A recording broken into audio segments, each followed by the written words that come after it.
大家好，我是头脑，非常期待今天能够跟大家见面。那在开始今天的演讲之前呢，我想先给大家看几个新闻。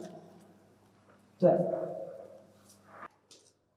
然后，2018年5月份呢，以对女性骗财骗色、情感操纵，甚至鼓励自杀为目的的 PUA 被曝光。2018年8月份呢，乐清一个女孩在乘坐顺风车时遭到司机的强奸并且杀害。2019年6月份，深圳一位女士在优衣库的试衣间，发现了偷拍的针孔摄像头。2020年初，我想大家应该都知道，震惊国内互联网的韩国 N 号房事件被曝光。前段时间，也就是9月份左右，四川一个女孩拉姆在直播中遭到她的前夫泼油纵火，重伤不治去世了。在这之前呢，她长期遭受丈夫的家暴，即使离婚呢，她也一直遭遇前夫的一个暴力威胁。那像这样的新闻呢，大家应该或多或少都听说过或者看到过，但是大多数人可能看完，过段时间就忘了。而我的工作呢，是根据这些案件去总结经验和方法，提醒更多人避免受到伤害。那我们是谁呢？我们是公众号“女孩别怕”，我是“女孩别怕”的主编。对，然后我是“女孩别怕”的主编童了。“女孩别怕”呢是一个专门做女性安全科普的账号，创立至今呢已经整整3年的时间。那我们致力于为女孩生活提供安全方案。我们有一个公众号啊，就叫“女孩别怕”，大概有60多万的读者。那同时呢，我还是一个 B 站的 UP 主，在更新一些女性安全相关的科普视频。那我们有一个科普栏目叫做“女性安全指南”，对，它是女性安全话题研究室，基于科普和实践来分析女性安全问题，为女孩的自我保护提供解决方案。那这些解决方案来自于文献资料、专业书籍、医生、律师等专业人士的建议，以及真实经历的经验总结。同时呢，我们还有另外一个栏目叫做“黑皮手册”，它是女孩别怕的调查类栏目，主要是揭露各种各样的黑色产业。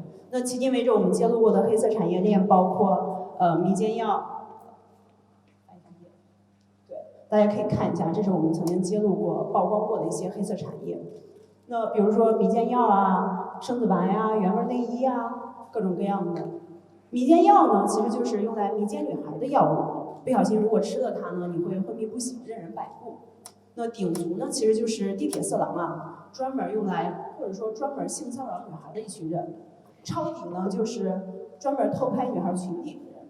情降是什么呢？就是如果你失恋了，你可以找个大师去找他买一个符咒，通过大师的开光和下降头呢，你可以让你喜欢的人重新的回心转意，爱上你。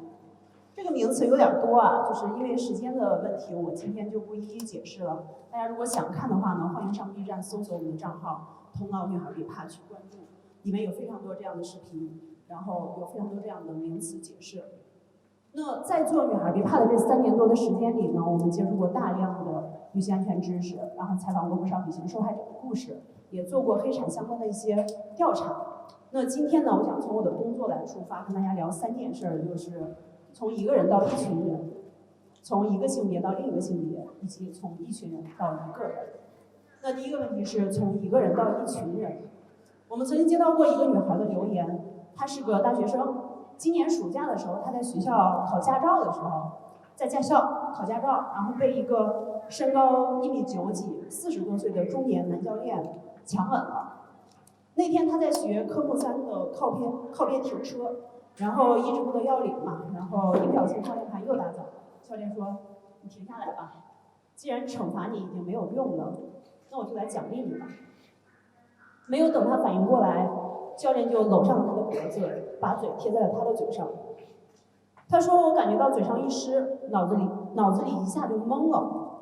恍惚之中呢，他继续开车，教练笑眯眯的，当事情完全没有发生过。但是平常特别喜欢聊天的他呢，之后这段路程，他一句话也没有说。事情发生之后，他的第一反应是息事宁人。但是这个被强吻的画面一遍一遍的在他脑子里浮现啊，他说像得了强迫症一样，根本停不下来。所以呢，他鼓起勇气告诉了爸妈，爸妈当即带着他去报了警。后来他把这件事告诉了我们，希望通过我们的曝光来提醒更多女孩在考驾校、在考驾照的时候注意一下这个教练性骚扰的问题，保护好自己。那在女孩别怕呢，我们经常能够接到这样的一个投稿，她们将自己亲身的经历主动告诉我们，哪怕这些经历对于她们来说通常是难以启齿的，有的甚至是很多她们心底压抑多年的一个秘密吧。她们希望自己的投稿曝光能够让大家关注到女性安全，让更多女孩免于受到伤害。在我们的传统文化语境下，其实面对一些负面的事情，尤其是涉及到性方面的，很多人是没有一个讨论的习惯的。就是比如说，我们遇到性侵、猥亵、职场性骚扰这些问题，对于受害者来说，因为太羞耻了，大家是不好意思说的。尤其是我们都知道，说出来可能会遭遇到荡妇羞辱。你裙子穿得那么短，你上班打扮得那么漂亮，人家不欺负你，欺负谁呢？你这不是活该吗？这种观点特别多啊，包括现在社会上也会有很多这样的观点存在。但是其实从我们的角度来观察呢，这种情况其实已经有了很大的一个改变。越来越多的人，包括我们的读者，是愿意站出来分享自己的经历，去为这些受害者发声的。同时呢，我们的媒体舆论环境也在不断的曝光这个事，去声援受害者，这些都在不断的瓦解这个负面的风气。传播学有一个理论叫做议程设置功能，他们认为媒体有一种为公众设置议事日程的一个功能。也就是说，如果某件事儿、某种观念被媒体频繁重点的报道的话呢，那么这些关键事件也会重点反映在大家的意识中。那同样呢，我觉得打破性的耻感，打破大家对于性侵伤害事件的一个沉默，通过媒体舆论的广泛曝光，这种观念也会映射在大众的心中，让更多的普通人改变这种想法。所以你会发现 ，MeToo 事件发生之后呢，有越来越多的受害者愿意站出来说自己的故事。你会发现，有段时间特别多的性骚扰、儿童性侵的事件被曝光。这不是因为性侵事件发生的越来越多了，当然不是，是吧？他们一直都有发生，只是说以前被曝光的太少了，而现在因为互联网，因为相对开放的一个舆论环境，越来越多的人去有机会、有意愿主动说出来了。也就是说，媒体和大众舆论的关注和支持，会给受害者更多底气，让他知道自己不必为此羞耻，也能够更勇敢的发声。那这种发声呢，同时也会不断激励更多人站出来，这是一个双向的激励啊。所以对于我们普通大众来说呢，我们的关注和支持发声，其实就是这个传播链最关键的一环。那这个概念其实不仅应用在 MeToo 事件中，任何有关于我们的权利地位、儿童性侵案件，我们每个人的发声和支持都是有着非常大的一个价值和作用的。所以这就是我们在发声的一个意义所在。那第二个话题是从一个性别到另一个性别。作为一个专注讨论女性安全的话题的一个平台呢，很多人会猜测啊，就是他们认为只有女性才会关注女性安全问题。大家还会觉得说，会不会关注你们的都是女性？不说确实我们大部分读者都是女性，但是依然有1/5的读者是男性。对于这个数据来说呢，最开始我们也挺意外的，就是他们为什么会关注女性安全呢？那研究之后我们发现，其实有2个目的啊。第一个是他们希望能够对女性安全知识增加了解，服务另一半；第二个呢是希望能够解决两性关系相处中的一个困惑，更好的理解另一半。那我曾经接到过很多女孩的留言，她们说她们最开始关注我们女孩别怕是因为男朋友的推荐，觉得这个对他们有帮助才关注的。有一个高中的男老师说，他会推荐我们的文章给他的学生看，希望他们能够学会保护好自己。他准备将来把自己的账号，把我们的账号推给自己未来的女儿看，虽然他现在连女朋友都没有。一个男生说，他一个大男人关注我们，就是为了学习如何保护好自己的女朋友和将来的孩子的。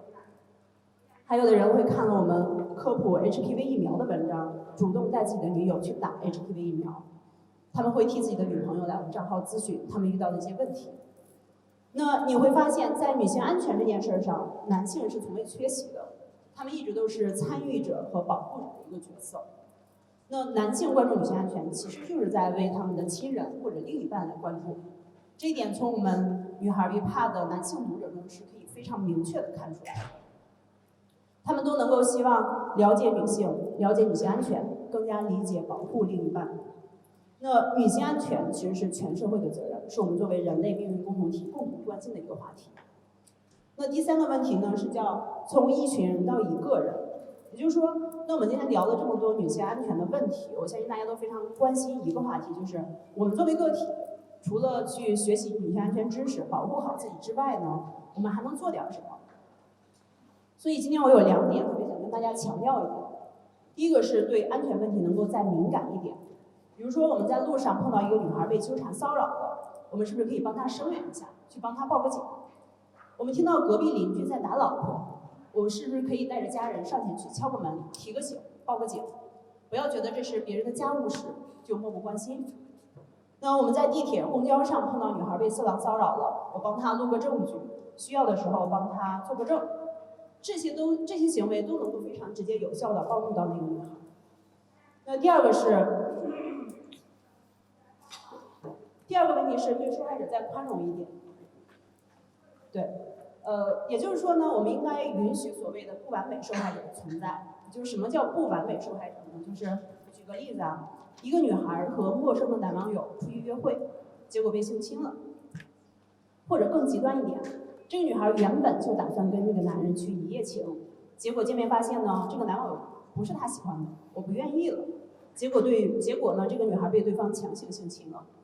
那在一些人看来，这个女孩可能就是所谓的道德上的不完美的受害者，是吧？谁让你出去约呢？你也不是什么好姑娘。我知道肯定很多人会有这种想法。那这个女孩到底有没有错呢？当然没有。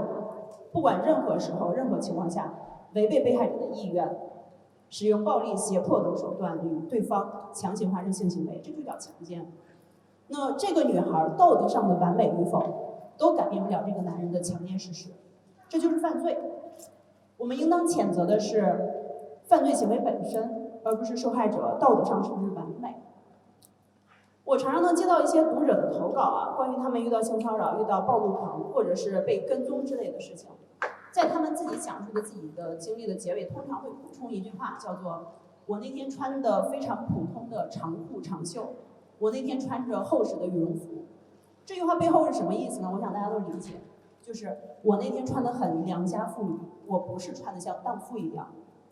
他们想堵住那些会说出“是不是你穿得太暴露了”的那些人的口。堵住那些所谓的受害者有罪论的借口。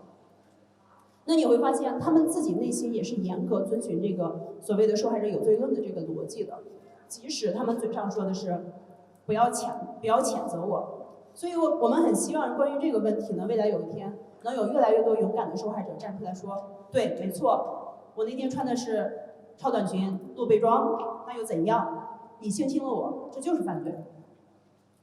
有一个理论叫做沉默的螺旋，他说，他认为人们在表达自己的观点的时候，如果发现自己的观点支持者甚少，那通常他会保持沉默。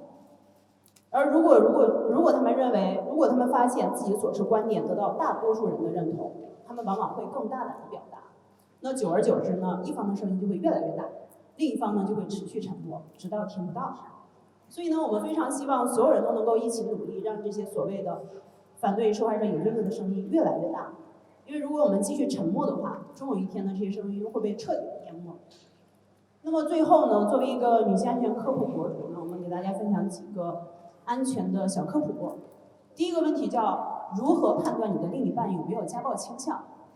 我们这边有8点啊。第一个就是观察他对弱者的态度，就是你可以看看你的另一半对其他的女性、小孩、服务人员，甚至是下属、小动物的态度是如何的。他越是欺软怕硬呢，是会有暴力倾向的。第二个呢，你可以跟他的朋友聊聊，看看他在他们心目中的印象，比如说在工作中，他是不是一个推卸责任的人？遇到分歧，他的态度是怎么样的？他有没有喜怒无常的表现？第三个就是他的家庭状况，他的上一代有没有家暴史？你看看他对于父母的态度，他的爸爸妈妈的相处模式。第4个就是是不是极端的大男子主义。第5个呢，就是遇到糟心事的一个发泄方法，他是破口大骂呢，大打出手，还是说去努力的去冷静的寻求解决办法？他跟你争吵的时候是努力克制自己，还是摔东西？他是不是骂人甚至人身攻击呢？第6个就是有没有语言暴力，比如说他有可能会习惯性的嘲讽、贬低对方，喜欢用脏话来强调自己的观点，甚至呢他会用最大的恶意来揣测别人。第7就是有没有不良的嗜好，比如说有没有酗酒或者沉迷游戏等特别严重的这种倾向，他可能更具有家暴倾向了。第8个就是你可以想想自己对于伴侣的态度，就是你可以思考一个问题，就是你问问自己，有时候会不会真的很怕对方？你会不会因为怕激怒他而刻意回避一些话题或者事儿呢？